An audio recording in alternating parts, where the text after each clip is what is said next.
In 19 games this season, with the impending changes, the Nets currently have the second best odds to win this year's finals, that according to Caesars, behind the league-leading Phoenix Suns. Meanwhile, Ben Simmons has a herniated disc in his back, and his timeline for a return is still unclear. Windy back here with us, Stephen A. Exciting news out here in NYC. Let's get it. Tell me this, though. Do the Nets need Ben Simmons back to be able to win the title? I think to win the title, yes. I don't believe to come out of the East. That's just my personal opinion. I think the familiarity teams have with one another, I think ultimately it comes down to dynamic, explosive offensive play when it really counts.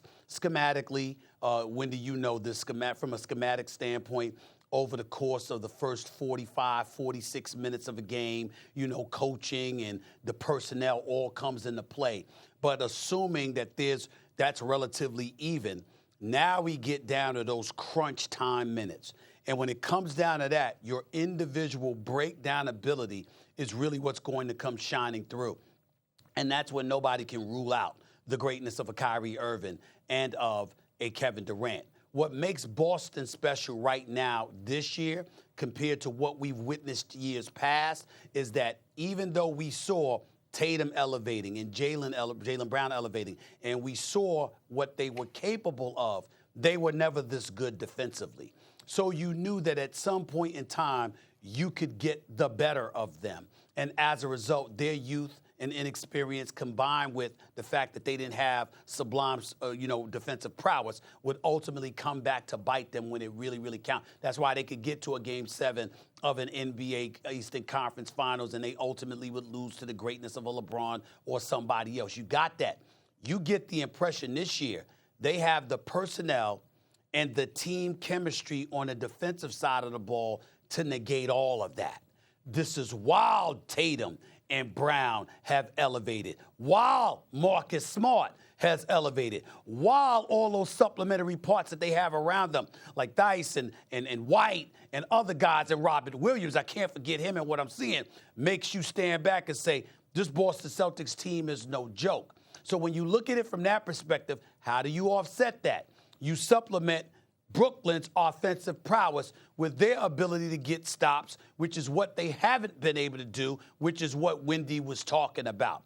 You get Ben Simmons up in there, and he's allowed, don't worry about shooting, bro. Don't worry. All we need you to do is shut that brother down. You give Ben Simmons that assignment, he'll salivate at that. He don't want to shoot. He don't want to shoot from the perimeter, and he damn sure don't want to shoot free throws. And you tell him that's not important to us. We need you to shut down somebody else. That is a different task, something he would salivate at the opportunity to embrace. And as a result, it would elevate Brooklyn exponentially. And that's what will make things incredibly interesting and something that would be impossible to ignore.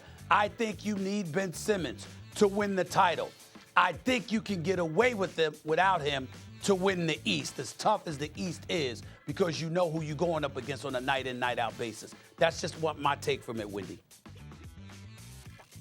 Well, Stephen A., what do you need to win the title in today's day and age? You got to have a transcendent offensive superstar, and you got to have somebody that can defend the big players on the perimeter. That's why the Milwaukee Bucks traded all of that stuff for Drew Holiday. Look how valuable he was. That's why when you're looking in the Eastern Conference, you got to worry about Jason Tatum and James Harden and Giannis and Jimmy Butler and all the top players out there, Durant. So did the Brooklyn Nets want to trade James Harden? No, they didn't want to trade it. They fought it until the last second when they realized that they couldn't go back. But the reason they were really interested in taking Ben Simmons is because he's that type of player. Because it's 6'11", 6'10", and his ability to defend all 5 positions, he's the type of defensive player that you need. He's the guy who can be like Mikal Bridges and the value that he is defensively for the Suns. Why Kawhi Leonard was regarded as one of the best players in the league because he's winning finals MVPs because he can play at both ends. Having that guy that you can match up, not necessarily in a shutdown situation, but in a situation where it's end of game, like you said, Stephen A., and the other team is going to try to set up a matchup, and you can put Simmons on anybody on the court and say, go ahead and try that pick because we can switch Ben Simmons onto you. That is what they need.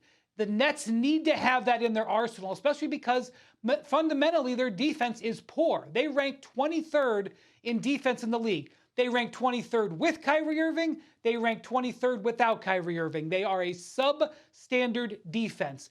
Ben Simmons gives them a weapon defensively that they don't have. So I have covered and talked to players in the past who have had the epidural on a herniated disc. Now, I am not a back specialist and every injury is different, but I will just tell you, I have talked to and covered players who have had this procedure. And they say, boy, does it really work. It can really provide a lot of relief. So the fact that he got that injection, there's a reason why the Nets are still leaving the door open that he could play, Stephen A. And that they're even Steve Nash said yesterday, hey, if he doesn't play a second in the regular season, I still think we could use him in a playoff setting, just put him right in the game. But it doesn't change the fact that there's an underlying condition there with that herniated disc. And it doesn't change the fact that Ben Simmons has not played, I went and looked it up, in 312 days. So while I recognize his value, like you said, Stephen A., I can't sit here right now and say that the Nets can count on Ben Simmons. And if they can't count on him for those defensive situations, it's hard for me to see it. Thanks for watching ESPN on YouTube. For live streaming sports and premium content, subscribe to ESPN+.